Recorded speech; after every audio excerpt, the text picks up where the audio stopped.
What the heck? Tagon. Hello, and welcome to the next video on my channel. Trusty Cup of Joe says, go Sox.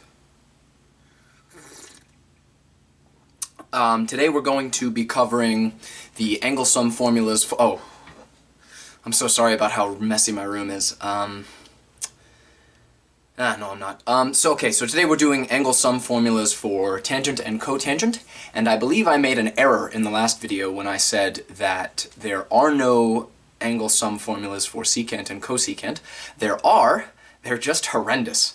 But if I have time and this video doesn't drag on, then I'll try to derive them.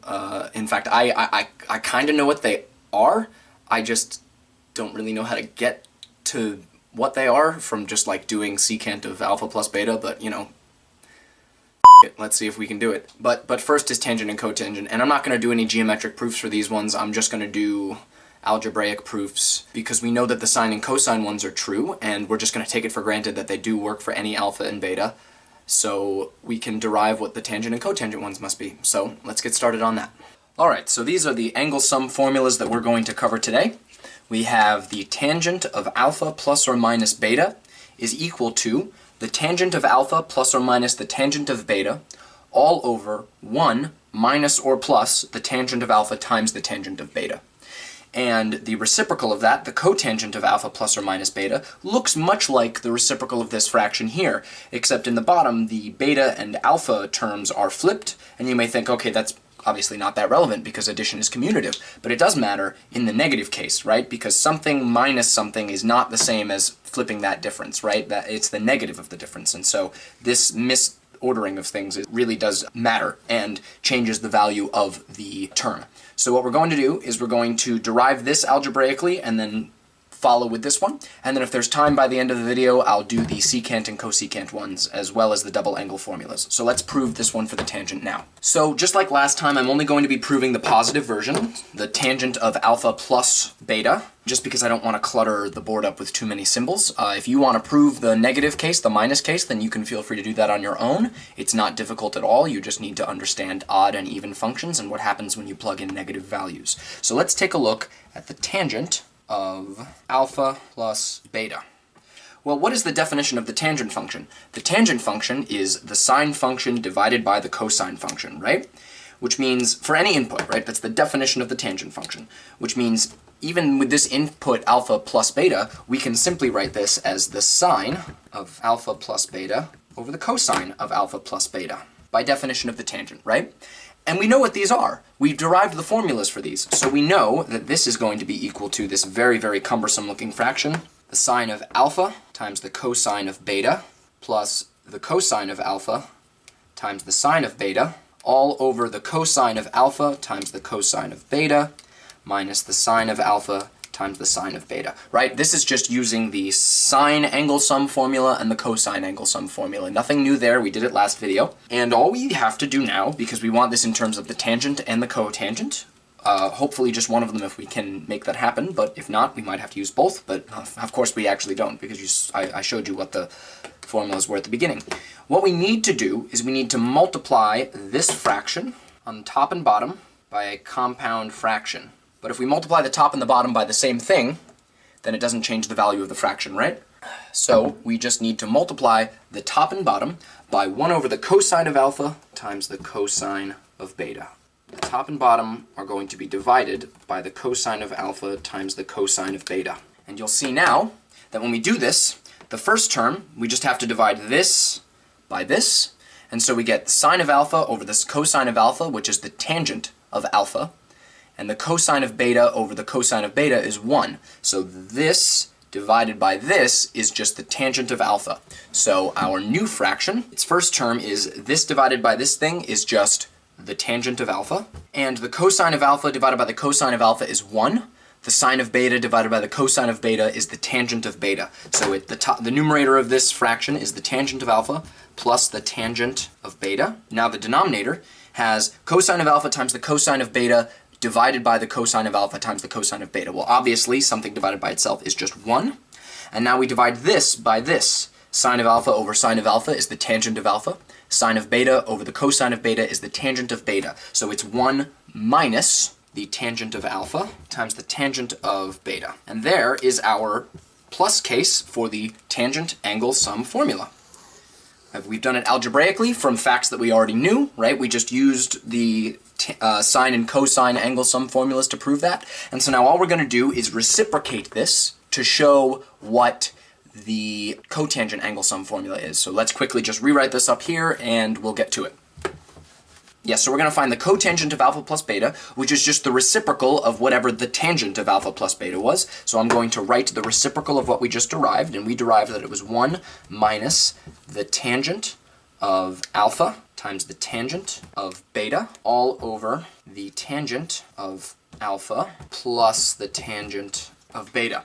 But now, what is the tangent function? The tangent is just 1 over the cotangent. So what we can do is we can rewrite this as 1 minus 1 over the product of the cotangent, so 1 over the cotangent of alpha times the cotangent of beta. This is just 1 over this term right here. The tangent of alpha is 1 over the cotangent of alpha because they're reciprocals, and the tangent of beta is 1 over the cotangent of beta.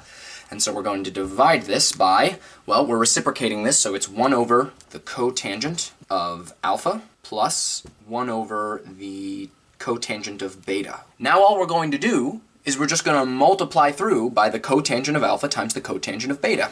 So we're going to multiply this top fraction, this numerator, by the cotangent of alpha times the cotangent of beta. And we're going to multiply the bottom by that same amount, so we don't actually change the value of the fraction, right? If you multiply the top and bottom of a fraction by the same number, you do not change the value. So when we multiply through, what do we get? We get 1 times this term.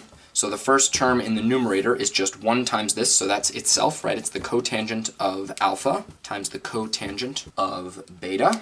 And when we multiply this by this thing is the reciprocal of this thing. So this times this is just 1, right? So this is going to be minus 1. And now in the bottom, what's going to happen is the cotangent of alpha divided by the cotangent of alpha is 1, and so this first term times this product is just going to be the cotangent of beta, right? Remember, it showed up on the left. Now this is only the sum version, so there's going to be a plus sign here, so it really actually doesn't matter which way you write these two cotangent terms, but in the difference one it does matter, because it will be the cotangent of beta minus the cotangent of alpha. And what we get here is when we multiply 1 over the cotangent of beta by this product, the cotangents of betas cancel, and we're just left with the cotangent of alpha. And there it is, right? There's our plus version of the cotangent double angle formula. Not too bad, right? Again, if you want to prove the minus cases, you're just going to do that yourself by plugging in negative beta and trying to figure out whether or not cotangent and tangent are even or odd, and then use that to show what the minus case has to be. So I'm not going to be doing that right now. Real quick, just like I did in the last video, what this allows us to derive is that, and I'm just going to quickly run through this. What this allows us to derive is the double angle formulas of the tangents and the cotangent. So if I have the tangent of 2 alpha, using what we just derived, we can show that this has to be 2 times the tangent of alpha divided by 1 minus the tangent squared of alpha. So that's the double angle formula for the tangent, given an angle alpha. Similarly, the cotangent of 2 times alpha, cotangent of 2 alpha is going to be equal to, oh boy, now what is it? It's the cotangent squared of alpha plus 1, minus 1 divided by 2 times the cotangent of alpha. So it pretty much looks like this, except they're almost the same. But so these are the double angle formulas for the tangent and cotangent. I don't think this video is going too long, so I'm going to quickly see if we can do the secant and cosecant double angle formulas. So let's see if we can do that. Now this is off the cuff. I genuinely don't know how I'm going to derive this. I'm just giving it a shot. Let's see what happens. So we want to know what the cosecant of alpha plus beta. So this is going to be 1 over the sine of alpha plus beta, right? Why did I do that? Alpha plus beta. That's a terrible beta, but deal with it. And this is 1 divided by the sine of alpha times the cosine of beta plus the cosine of alpha times the sine of beta. And now I'm going to rewrite this with cosecant and secants. Oh, this is easy. This is really easy. Okay.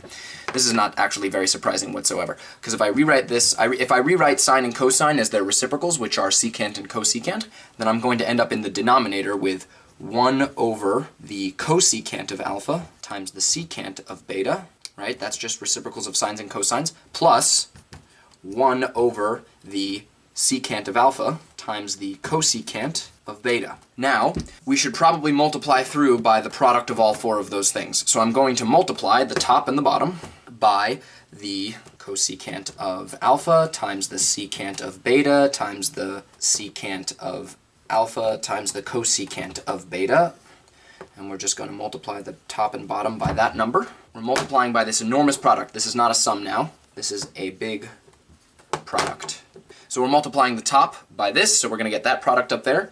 We're just going to end up with this giant product up here in the top. And now on the bottom, this is going to cancel with this part, and we're just going to be left with the secant of alpha times the cosecant of beta here, right? And likewise, this is going to cancel with this, and we're just going to be left with the cosecant of alpha times the secant of beta.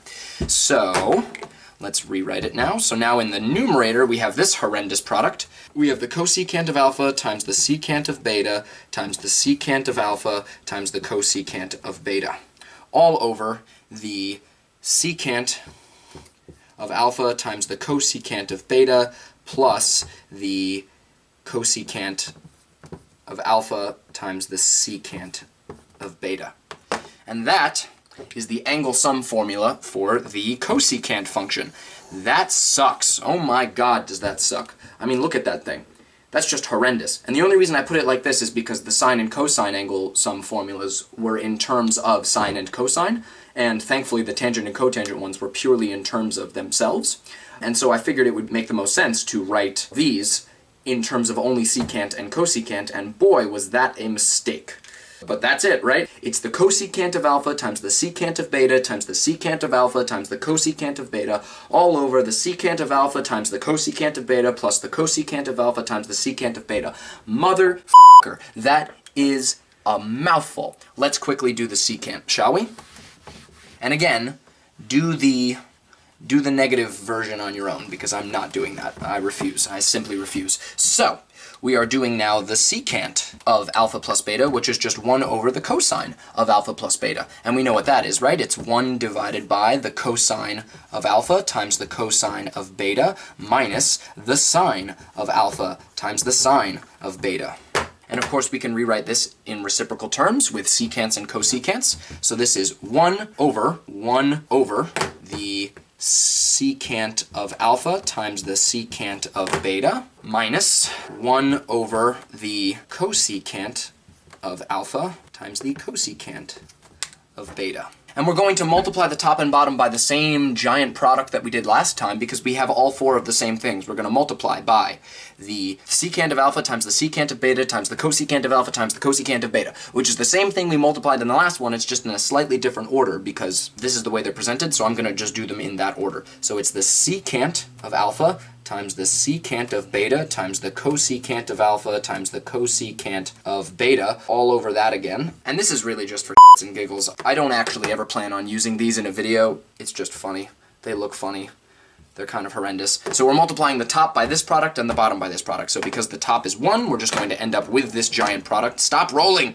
We are just going to end up with this giant product in the top. So we get, what do we get? We get the secant of alpha times the secant of beta times the cosecant of alpha times the cosecant of beta. So we get, and in the bottom, the secant of alpha, secant of beta is going to cancel with this, and we're just going to end up with that in the first part. So we just get the cosecant of alpha times the cosecant of beta. And now the cosecant terms are going to cancel with these cosecant terms, and we're just going to end up with the product of the secants in the bottom. So this is minus the secant product. So secant of alpha times the secant of beta. And that is our equally horrendous angle sum formula for the secant functions. Man, those stink. That really, really, really stinks. I am never using that ever. I can't, you know, I'm not even going to do the double angle formulas for this. It's just so bad looking. I mean, look at that. It's just terrible. It's just, I have to drink coffee about it. Still got Trusty Joe. Go Sox. Yeah, truly awful, truly awful. So now that I've proven all of the angle sum formulas, and I will not be doing the double angle formulas for these now because I just don't want to, and I have to go to work soon. Now that we've done that, we can finally move on. We can finally move on. Thank you for watching this video. Please like, comment, and subscribe if you haven't already, and have a lovely day.